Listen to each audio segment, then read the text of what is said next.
इस वीडियो का टाइटल थोड़ा-सा मैंने गलत रखा है और उसका रीज़न ये है कि यूट्यूब के एल्गोरिथम की वजह से आप लोग क्लिक नहीं करते हैं अगर मैं इन्वेस्टमेंट का वर्ड इसमें यूज़ ना करूँ, चाहे थंबनेल हो, चाहे इसका टाइटल हो। तो बेसिकली इमरजेंसी फंड को आप इन्वेस्ट नहीं करते या उसकी नीयत नहीं होती आपकी इन्वेस्ट करने की, आप इसको बेसिकली रखते हैं एक जगह सेफ एंड सिक्योर जगह पे रखते हैं। तो बेसिकली होना ये चाहिए था where to keep your emergency fund. अब कहाँ रखना चाहिए इमरजेंसी फंड को, हम यहाँ पर पूरी डिटेल में बात करेंगे। मल्टीपल टॉपिक्स हैं आज इस वीडियो के, लेकिन इससे पहले हम बात करें कि कहाँ रखना चाहिए, तो ऐसी जगह इंपॉर्टेंट है इमरजेंसी फंड के लिए जो कि आपके लिए बहुत ईज़िली एक्सेसिबल हो, लेकिन इतनी ईज़िली भी एक्सेसिबल ना हो कि आप जाएँ और एटीएम कार्ड से निकाल के अपने बैंक अकाउंट से उसको यूज़ कर लें।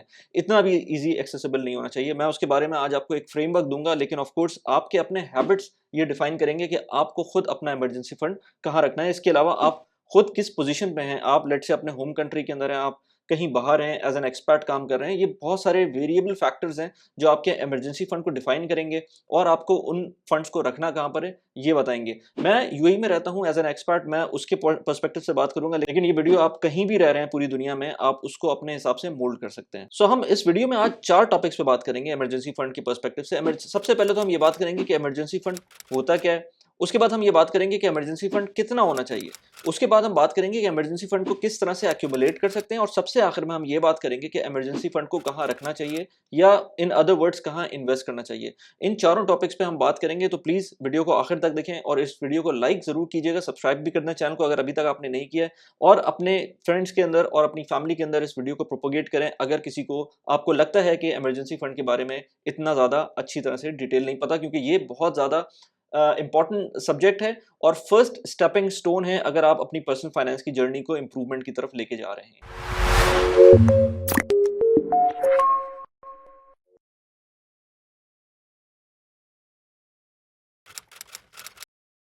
तो सबसे पहले हम बात करें कि इमरजेंसी फंड होता क्या है। तो इमरजेंसी फंड को आप इस तरह से समझ लें कि ये एक पूल ऑफ फंड है या पूल ऑफ कैश है जो आपने रखा होगा अपने लिए, और वो आप उस वक्त सिर्फ यूज करेंगे जिस वक्त आपके पास कोई इमरजेंसी, वाकई इन रियल केस इमरजेंसी आती है। अब रियल केस इमरजेंसी किस तरह की हो सकती है?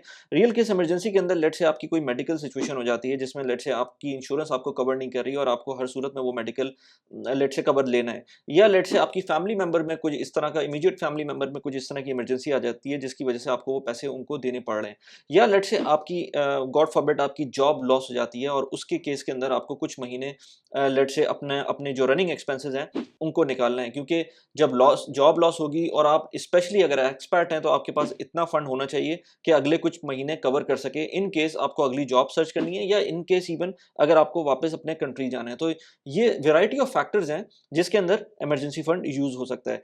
इमरजेंसी फंड को यूज कहाँ नहीं होना चाहिए? लेट से आपका कोई प्लान्ड एक्सपेंस है या इवन कोई ऐसा एक्सपेंस है जो प्लान ना भी हो लेकिन अब्रप्ट हो, लेकिन वो कोई इमरजेंसी ना हो। लेट से आपने कोई, लेट से गाड़ी का एकदम से दिमाग में आ गया कि गाड़ी लेनी है मुझको, या लेट से उसकी और डाउन पेमेंट करनी है। लेट से मुझको कोई प्लान, मैंने सोचा हुआ है कि यार मुझे घर लेना है, उसकी डाउन पेमेंट करनी है, कुछ पैसे मेरे पास इमरजेंसी फंड में पड़े हुए हैं, मैं उनको भी यूज कर सकता हूँ और फिर बाद में उसको रिप्लेनिश कर लूंगा, लेकिन इस तरह की सोच भी नहीं होनी चाहिए। या फिर लेट से किसी की एकदम से वेडिंग का अनाउंसमेंट हो गई और आपको पता था ये वेडिंग होनी है और उसके बाद आपको, आपने उसको प्लान नहीं किया था और उस वेडिंग के पैसे आपको yes let's say immediate family में गिफ्ट देने हैं। तो इन कामों के लिए आपको किसी सूरत भी अपने इमरजेंसी फंड को टच नहीं करना चाहिए।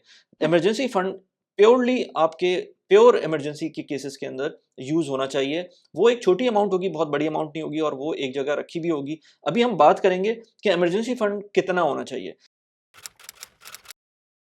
इमरजेंसी फंड बेसिकली अगर हम देखें तो दुनिया में जो बहुत सारी चीज़ें होती हैं, जो फाइनेंशियल एक्सपर्ट्स बात कर रहे होते हैं, तो हर चीज़ हम अपने कंट्री पे इम्प्लीमेंट नहीं कर सकते। यहाँ पर हम काम कर रहे हैं वहाँ पर इम्प्लीमेंट नहीं कर सकते, लेकिन बहुत सारी चीज़ें ऐसी होती हैं जो हम डायरेक्टली इम्प्लीमेंट कर सकते हैं। तो इमरजेंसी फंड का जो पूल का साइज़ है वो हम प्रॉबेबली डायरेक्टली इम्प्लीमेंट कर सकते हैं और करना भी चाहिए। इमरजेंसी फंड का जो ग्लोबली लोग कहते हैं वो ये कि 3 महीने से लेके 8 महीने के आपके पास एक्सपेंसेस का पूल आपके पास सेव होना चाहिए। अब बहुत सारे लोग कहेंगे कि यार हम तो पे चेक टू पे चेक रह रहे हैं, लेकिन इस बात का कोई सच आप बहाना नहीं है ये कि आपके पास इमरजेंसी फंड सेव अप ना हो।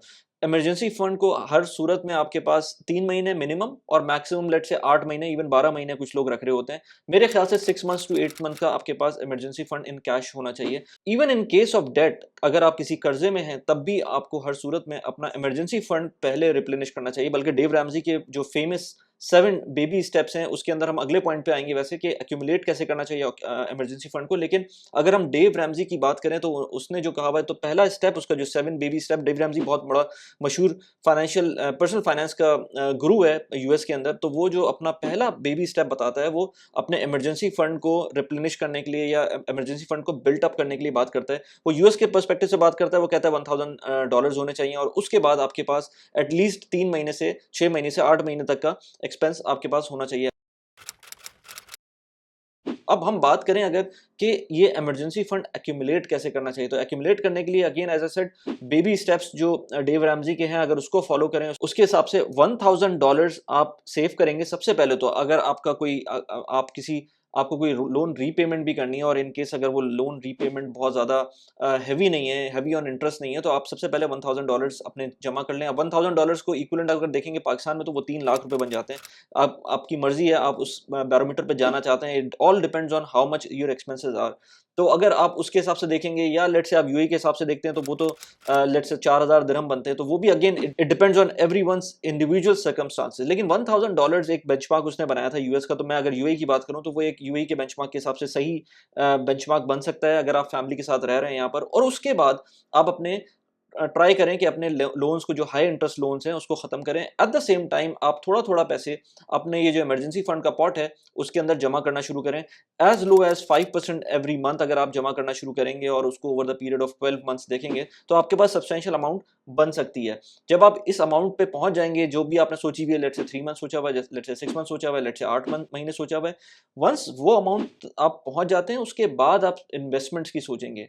उसके बाद ही आप ये सोचेंगे कि मैं कहाँ पर और इन्वेस्ट करूँ। अब इसके अंदर जब आपके पास इमरजेंसी फंड बिल्टअप हो जाता है, जैसे भी आप करें, आपको करना लाजमी है। ये बात अगेन मैंने पहले कहा कि ये कोई एज सच एक्सक्यूज़ नहीं होगा। अगर आप ये कहें कि मेरे एक्सपेंसेस इतने हैं कि मेरे पास कुछ सेव ही नहीं होता, तो ये बात मैं मान ही नहीं सकता, क्योंकि आप आज अगर आपसे कोई बोले कि आपकी सैलरी कम हो जाती है या सैलरी कट डाउन हो जाती है, तो आप शायद जॉब छोड़ दें या अगली जॉब ढूँढने के लिए चले जाएँगे। अगर आप जॉब छोड़ देंगे तो आप पैसे कहाँ से बनाएँगे, और अगर अगली जॉब ढूँढने लगेंगे और उसमें अच्छे पैसे मिल सकते हैं, तो आज वो काम क्यों नहीं कर रहे हैं? फिर तो आज आपको वो काम कर लेना चाहिए। लेकिन अगर आपको कोई जॉब कट मिलती है, सैलरी कट मिलती है, तब भी तो आप अपना गुज़ारा करेंगे। तो जब उस पॉइंट पे आप गुज़ारा कर सकते हैं, तो उसी पॉइंट से आप क्यों नहीं अपने पैसों को, अपने जो एक्सपेंसेस हैं, उनको कट डाउन करके अपना इमरजेंसी फंड बिल्ट अप करना शुरू कर सकते हैं।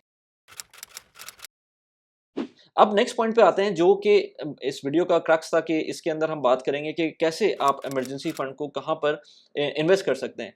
इन्वेस्ट कर सकते हैं, सेव कर सकते हैं, इसके बहुत सारे एस्पेक्ट्स हो सकते हैं कि आपको क्या करना है अपने पैसों के साथ।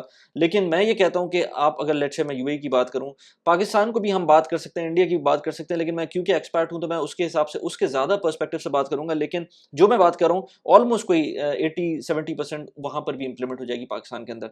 सो सबसे पहले तो इमरजेंसी फंड लिक्विड होना चाहिए। लिक्विड कितना लिक्विड होना चाहिए? अब बैंक अकाउंट के अंदर अगर आपके पास पैसे पड़े हैं तो वो बहुत ज़्यादा लिक्विड हैं। उसके अंदर शायद आपको थोड़ा बहुत प्रॉफिट मिल रहा हो, लेकिन ना भी मिले तो कोई मसला नहीं है, क्योंकि वो बैंक अकाउंट में लिक्विड पैसे पड़े हैं आपके। उसको आप एटीएम से जाके निकालना चाहेंगे तो फ़ौरन निकाल सकते हैं।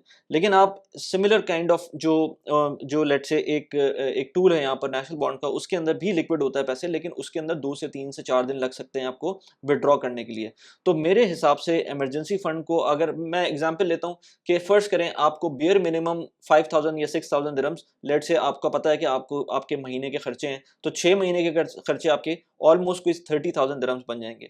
तो अगर 30,000 दिरहम्स आपका खर्चा है 6 महीने का, उसको आप किस तरह से एलोकेट करेंगे इमरजेंसी फंड के लिए? लेट्स से आपके पास ये 30,000 दिरहम्स जमा हो चुके हैं। आई नो कि ये कुछ लोगों के लिए बहुत कम होगा, कुछ लोगों के लिए ज़्यादा होगा, लेकिन again I am saying that कि ये मैं एक एग्जांपल ले रहा हूँ। इसके अंदर कुछ लोगों की तो शायद आपकी 1 महीने की जो हाउस का रेंट है वो भी शायद इससे ज़्यादा हो। तो इसलिए हर बंदा अपने जो सिनेरियोज़ है उसको अपने हिसाब से कैलकुलेट करे। मैं सिर्फ आपको एक एग्जांपल में बता रहा हूँ कि 5000 दिरहम अगर आपका महीने का खर्चा है, तो 6 महीने के आपके almost 30,000 dirhams as an emergency pot आपका जमा होना चाहिए। उस इमरजेंसी पॉट को आपको कहाँ रखना चाहिए? मेरे ख्याल से आपको उसको 10 से 20% आपको बैंक अकाउंट में होना चाहिए, और बाकी पैसे आपके इंस्ट्रूमेंट लाइक नेशनल बॉन्ड्स के अंदर होने चाहिए, उसमें इन्वेस्टेड होना चाहिए। इन्वेस्टेड होने का मतलब ये है कि अगर नेशनल बॉन्ड टाइप की जो चीज़ें होती हैं या इवन पाकिस्तान के अंदर सेविंग सर्टिफिकेट्स होते हैं, वो किसी टाइम पे भी लिक्विडेट करवा सकते हैं आप। 1 हफ्ते का टाइम होता है, उसके अंदर आपके पास पैसे आ सकते हैं। आपके पास 20% कैश के अंदर मौजूद है, ये पैसे आप जब भी चाहेंगे निकाल लेंगे। आपके पास एक लाइफ़लाइन और है जिसके ऊपर मैंने पहले भी वीडियोज़ बनाई हुई हैं, क्रेडिट कार्ड की। अगर क्रेडिट कार्ड को यूज़ करते हुए आप थोड़ी बहुत अपनी टाइम को गुज़ार सकते हैं, 5-6 दिन एक्स्ट्रा गुज़ार सकते हैं, तो why not to have in such a place, emergency fund को ऐसी जगह पे क्यों ना रखें, जहाँ पर आपको लेट्स से 1 हफ्ते का टाइम मिल जाए और 1 हफ्ते के अंदर आप उन पैसों को ईज़िली विथड्रॉ कर सकें। इन द मीनवाइल आप थोड़े बहुत पैसे क्रेडिट कार्ड से खर्च करेंगे और थोड़े बहुत आपके पास लिक्विड होंगे, तो उनको खर्च कर सकते हैं। तो क्रेडिट कार्ड एक लाइफ़लाइन आपकी हो सकती है इन केस ऑफ इमरजेंसीज़। लेकिन अगेन क्रेडिट कार्ड की जो जो यूटिलाइज़ेशन है वो हर जगह नहीं हो सकती है। आप हर जगह पेमेंट नहीं कर सकते हैं क्रेडिट कार्ड पे फ्री ऑफ कॉस्ट। मैं कभी भी ये नहीं चाहूँगा कि आप क्रेडिट कार्ड के ऊपर किसी भी कॉस्ट को इनकर करें, चाहे वो लेट पेमेंट की कंडीशन में हो, चाहे वो एक्स्ट्रा जब आप कहीं कहीं पेमेंट कर रहे हो और वहाँ पर आपसे कोई एक्स्ट्रा पैसे चार्ज कर रहे हो उस कंडीशन के अंदर हो। तो क्रेडिट कार्ड को उस वक़्त यूज़ करें जब आप उस महीने के एंड में उसकी पेमेंट कर सकते हैं। इस इमरजेंसी सिचुएशन के अंदर भी ज़ाहिर-सी बात है, जब आप क्रेडिट कार्ड पे एक्सपेंस करेंगे तो आपके emergency fund in the meanwhile आ जाएगा। क्योंकि क्रेडिट कार्ड की साइकिल होती है महीने से लेकर 40 दिन, 50 दिन तक की। तो उसके अंदर प्रोबब्ली आपको वो पैसे मिल जाएँगे जो इमरजेंसी फंड के अंदर आपने कहीं न कहीं रखे हुए होंगे। तो इसलिए इमरजेंसी फंड का पॉट आप इस तरह से क्रिएट करें कि थोड़े बहुत वो आपको रिटर्न्स भी दे, जैसे नेशनल बॉन्ड के अंदर 4% 5% का रिटर्न मिल जाता है। वहाँ पर और इस तरह के इंस्ट्रूमेंट्स हैं यूएई के अंदर जहाँ पर आपको इतना रिटर्न मिल जाता है। कुछ लोग इमरजेंसी फंड को रोशन डिजिटल अकाउंट में भी रखते हैं, जो कि अगेन एक सब्जेक्टिव बात है, क्योंकि फ़र्ज़ करें किसी का खर्चा ही ऑलमोस्ट 2 लाख दिरहम है, जो उसको पता है कि लेट्स से 2 लाख दिरहम 6 महीने का मेरा खर्चा होगा। तो मैं इन पैसों को तो यहाँ पर रखने का फ़ायदा नहीं है, क्योंकि मैं अपनी कैश फ्लो को कंट्रोल कर सकता हूँ just in case through my credit cards. तो वो कुछ लोग उन पैसों को रोशन डिजिटल अकाउंट के डॉलर अकाउंट में भी रख सकते हैं, उसमें 8% का प्रॉफ़िट मिल सकता है। लेकिन it depends entirely on you कि आपकी सिचुएशन क्या है। तो ऑफशोर रखना पैसों को इमरजेंसी फंड के कितना अच्छा है, कितना नहीं है, ये अगेन आप पे डिपेंड करता है कि आपको कितना रिस्क अवर्स होना है। तो लेकिन at at the same time आपको हर सूरत में अपने पैसों को ऐसी जगह रखना चाहिए जो थोड़ा बहुत रिटर्न भी दे सकें और एट द सेम टाइम आपके पास लिक्विड भी रहें।